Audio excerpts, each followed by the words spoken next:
একটি heavy bloomer এবং repeated bloomer হিসেবে পরিচিত ভিস্তা ফার্মের এই রুবি গাছটি, ভিএফ রুবি। এখন শীতকাল, টকটকে লাল কালারের ফুল ফুটেছে, কিন্তু ঋতু পরিবর্তনের সাথে সাথে গরমকালে ফুলটার কালারটা একটু পরিবর্তন হয়, লালচে ভাবটা চলে গিয়ে একটা রুবি কালার ধারণ করে।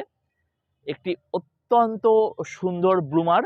যারা নতুন বোগানভেলিয়া গাছ করছেন তাদের জন্য একটি অত্যন্ত সুন্দর আইডি এই ভিএফ রুবি। খুব সহজেই গাছটি কম্প্যাক্ট সেভ করা যায়, মাত্র 1 বছর বয়স। দেখতেই পাচ্ছেন কিভাবে ফুল ফুটেছে এবং কত সুন্দর শেপ হয়েছে। কোনো সমস্যা গাছটির নেই এবং সারা বছর ফুল ফুটতে দেখি আমরা এই ভিএফ রুবি গাছে। তাই বন্ধুরা, আপনার বাগানে না থাকলে এবং নতুন বোগানভেলিয়া করলে অবশ্যই একটি ভিএফ রুবি গাছ